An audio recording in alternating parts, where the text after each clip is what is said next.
Here we have a container of Crayola watercolors, an 8-pan set. When you get the set brand new and pristine, it tends to look something like this.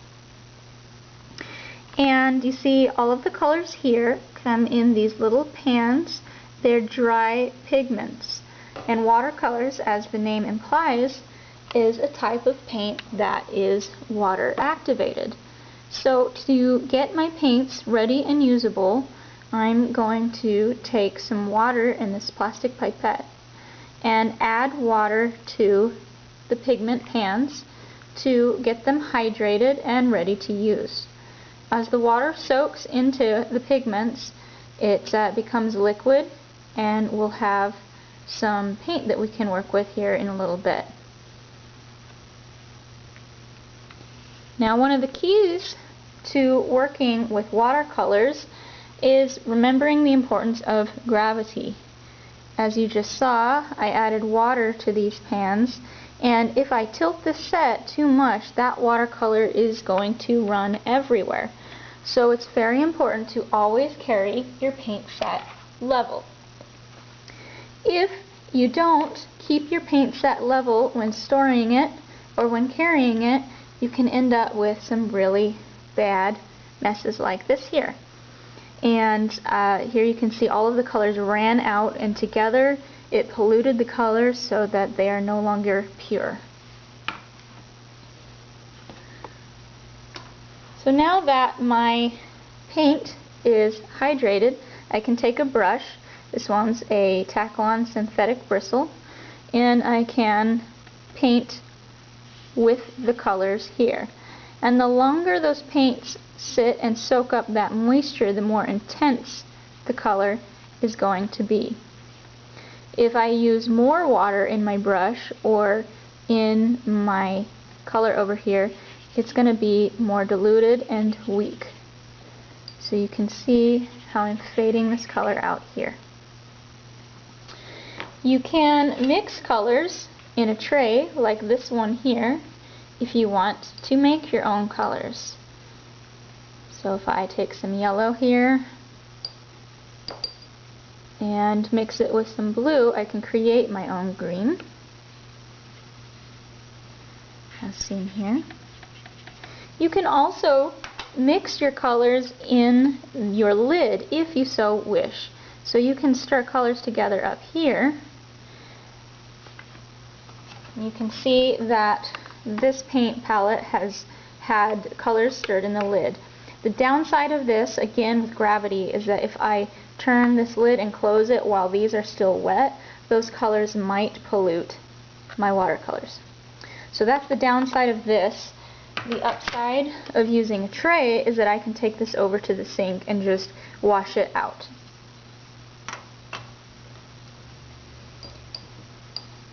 Now, when working with watercolors, there's different brush types you can use. In my Crayola set, it came with this size 7 Tack-On synthetic bristle. It's a stiffer bristle, kind of a light brown color. It's very strong and durable, but it's not very absorbent. Some of the other choices would be a bristle that is a natural bristle, like pony hair or camel hair, a bristle that comes from an animal, a brush filament. And so these are very soft to the touch. You see they're a darker brown color, and they're very absorbent. So here I have a smaller brush for more details. A larger brush, this is called a Mop Brush because it wicks up a bunch of moisture.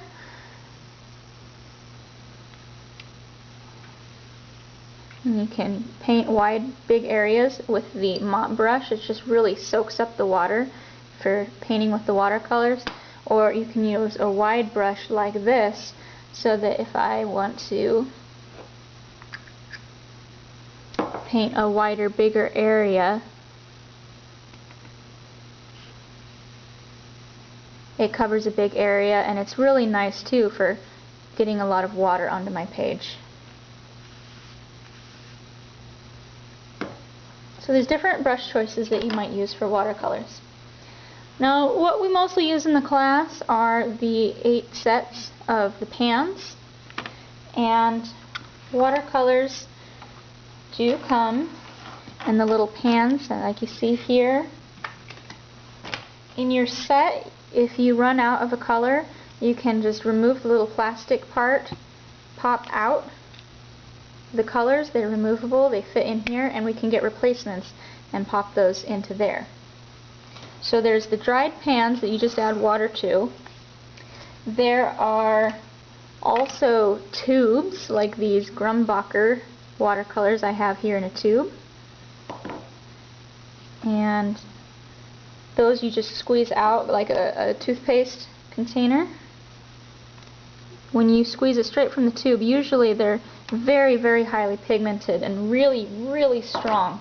So you tend to want to take some water and thin that a little bit. You can see I've got the very intense blob of pure color, pure pigment right there, and you can thin it and make it more fluid with the addition of more water.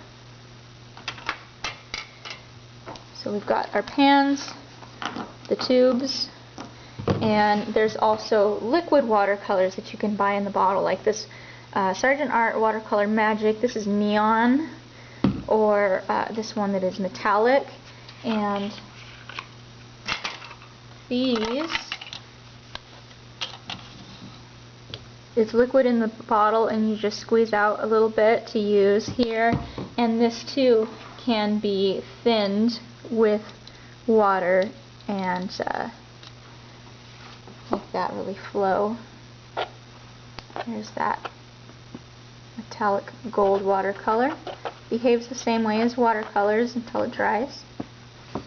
One last option with watercolors is watercolor pencils. So watercolor pencils look like a normal colored pencil, but it's just simply watercolor pigment in the core of a wooden pencil. So you can draw like a normal colored pencil, and it really gives you that precision because your colors are going to stay exactly where you want them to.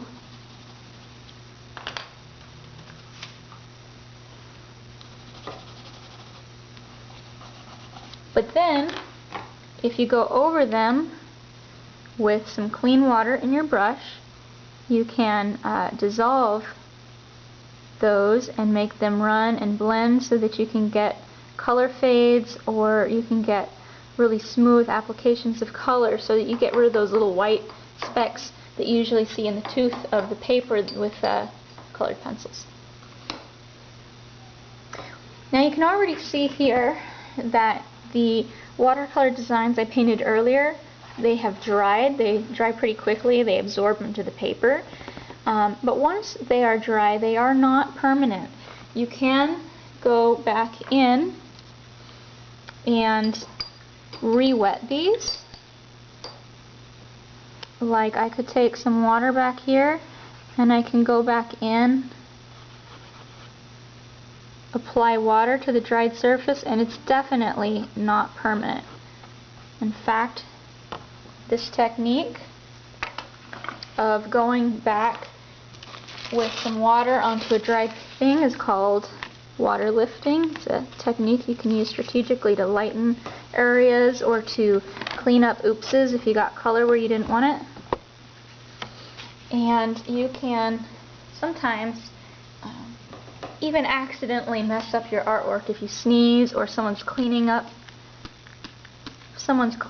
their table and they accidentally get water on your artwork. It's pretty bad. It's not good because it will lift up the colors. It'll make water droplets all over your artwork if you get water back on your watercolors. So watercolors is not permanent. It's very easy to wash out of your clothes if you get it in your clothes, and it's easy to wash out of your paintbrushes, but you should always make sure you clean your brush at the end of the day so that the next person who uses your paintbrush, we share them in the classroom, the next person does not end up with color on their page where they didn't plan to get it. Here we go.